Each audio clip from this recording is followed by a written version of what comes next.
الحمد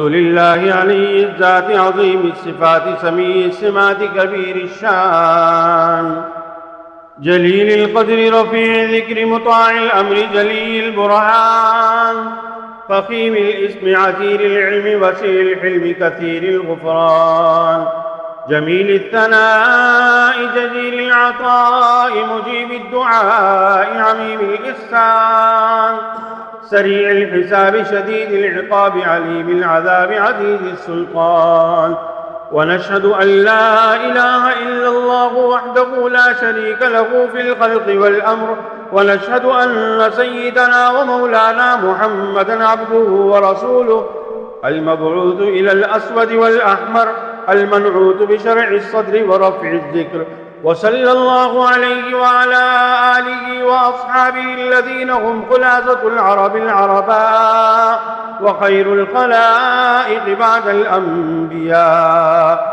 أما بعد فيا أيها الناس وحدوا الله فإن التوحيد رأس الطاعات واتقوا الله فإن التقوى ملاك الحسنات وعليكم بالسنة فإن السنة تهدي إلى الإطاعة ومن أطاع الله ورسوله فقد رشد واهتدى وإياكم والبدعة فإن البدعة تهدي إلى المعصية ومن يعص الله ورسوله فقد ضل وغوى وعليكم بالصدق فإن الصدق ينجي والكذب يهلك وعليكم بالإحسان فإن الله يحب المحسنين ولا تقنطوا من رحمة الله فإنه أرحم الراحمين. أعوذ بالله من الشيطان الرجيم. وقال ربكم ادعوني أستجب لكم إن الذين يستكبرون عن عبادتي سيدخلون جهنم داخرين. بارك الله لنا ولكم في القرآن العظيم ونفعنا وإياكم بالآيات والذكر الحكيم. أستغفر الله لي ولكم ولسائر المسلمين فاستغفروه إنه هو الغفور الرحيم.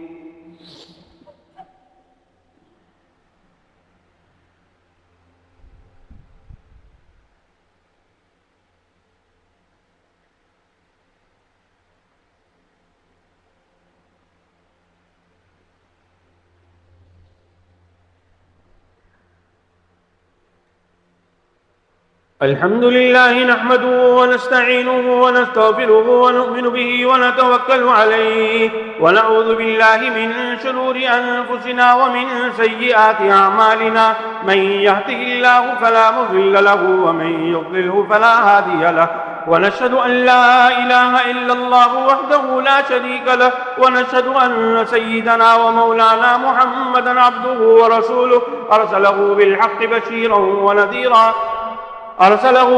بشيرا ونذيرا بين يدي الساعة من يطع الله ورسوله فقد رشد ومن يعصهما فإنه لا يضر إلا نفسه ولا يضر الله شيئا.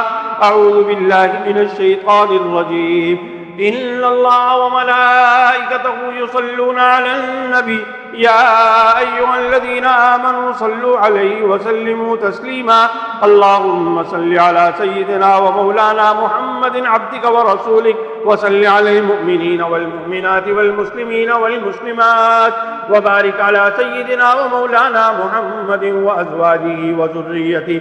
قال النبي صلى الله عليه وسلم أرحم أمتي بأمتي أبو بكر وأشدهم في أمر الله عمر وأصدقهم حياء عثمان وأقضاهم علي وفاطمة سيدة نساء أهل الجنة والحسن والحسين سيدا شباب أهل الجنة وحمزة أسد الله وأسد رسوله رضوان الله تعالى عليهم أجمعين. عباد الله رحمكم الله إن الله يأمر بالعدل والإحسان وإيتاء ذي القربى وينهى عن الفحشاء والمنكر والبغي يعظكم لعلكم تذكرون فاذكروني أذكركم واشكروا لي ولا تكفرون.